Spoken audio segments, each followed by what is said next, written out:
그들이 그에게 이르되 우리가 꿈을 꾸었으나 이를 해석할 자가 없도다. 요셉이 그들에게 이르되 해석은 하나님께 있지 아니하나이까. 청하건대 내게 이르소서. 감옥에 갇힌 요셉은 자신에게 일어난 억울한 일을 어떻게 해석해야 할지 몰랐어요. 하지만 하나님은 그곳에 요셉을 보내신 이유가 다 있었어요. 그곳은 왕의 죄수를 가두는 곳이었어요.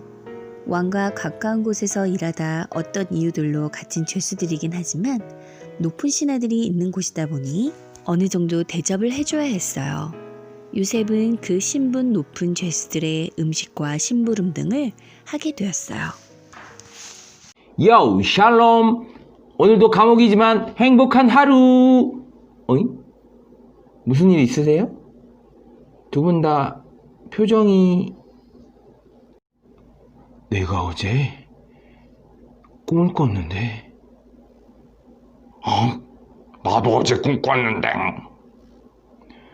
근데 이게 좋은 일이 생길 꿈인지 나쁜 일이 생길 꿈인지 해석을 해줄 자가 없어. 해석은 하나님께 있지 아니합니까? 저에게 한번 얘기해보세요. 내가 꿈에 보니 포도나무가 세 그루가 있는데 세 가지가 있는데 거기서 막 어쩌고저쩌고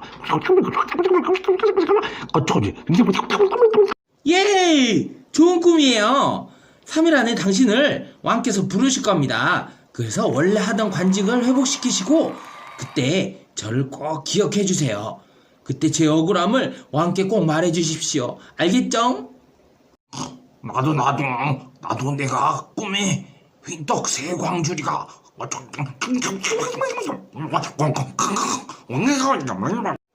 3일 후에 왕이 부를 겁니다. 그래. 그런데 다른 이유로 부를 겁니다. 당신은 나무에 달려 죽을 거예요. 뭐?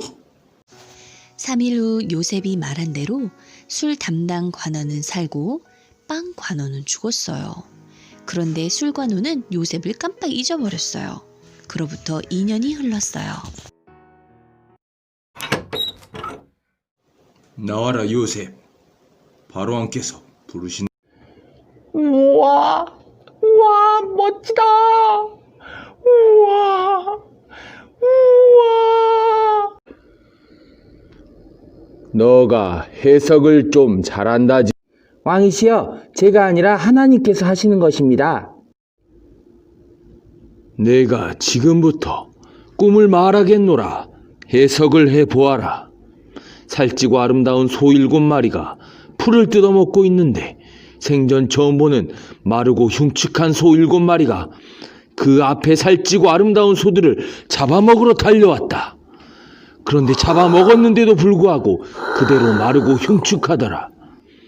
한 번 더 꿈을 꾸었다. 이번엔 한 줄기에 무성한 7 이삭이 나왔다. 잠시 후에 또 가늘고 마른 이삭 7 이삭이 나더니 앞에 무성했던 그 이삭을 다 먹어버렸다. 이게 무슨 꿈이냐? 아직까지 아무도 해석한 자가 없느니라. 두 꿈은 하나입니다. 하나님이 하실 일을 왕에게 보여주신 것입니다. 살찌고 아름다운 7 암소와 좋은 7 이삭은 7년 동안 농사가 잘 되고 식량이 풍부하게 넘친다는 것입니다. 그 후에 먹어치우는 흉측한 소와 마른 이삭은 7년 동안에 비가 안 와 농사가 안 되는 이 땅이 망하게 되는 그런 일을 얘기하고 있습니다. 왕께서는 명철하고 지혜 있는 자를 뽑아서 이 땅을 다스리게 하고 농사가 잘 되는 7년 동안 곡식을 많이 거두어서 저장 창고에 쌓아 나중에 올 7년의 기근을 준비하게 하옵소서. 그러면 망하지 않을 것입니다. 오, 너처럼 하나님의 영에 감동된 사람을 어디서 찾을 수 있겠느냐? 바로 너가 그 명철하고 지혜 있는 자로다. 너에게 내 나라를 맡길 것이다. 내 백성이 다 내 명령에 복종할 것이다. 내가 너를 이 애굽에 총리가 되게 하노라.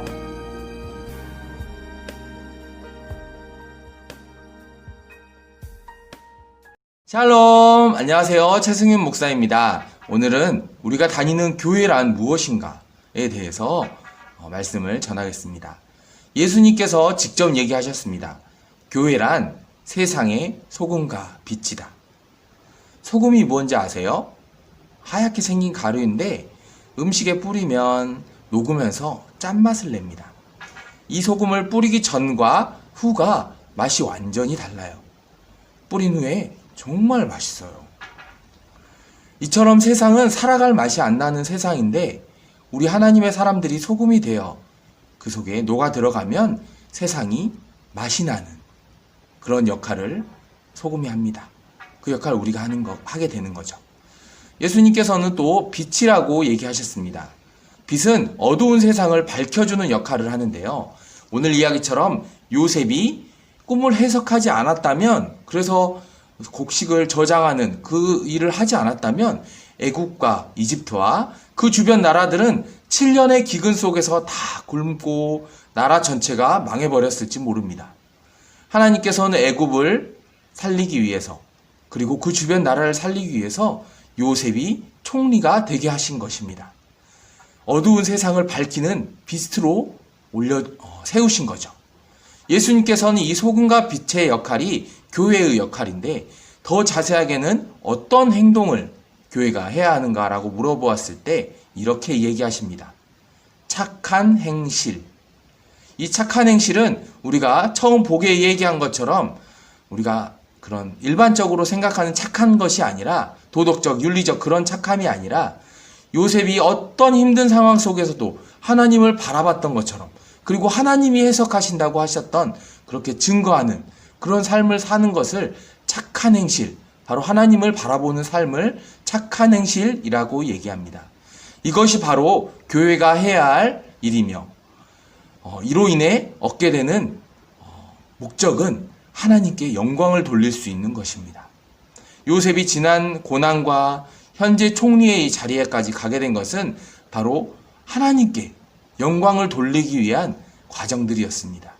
이제 요셉이 어렸을 때 꿈꿨던 그 삶의 해석들이 이루어지고 있는 시점인 것입니다. 우리도 삶의 이유, 어떤 힘든 상황들의 이유를 잘 해석이 안 돼서 고민하고 계시는 분이 계신가요?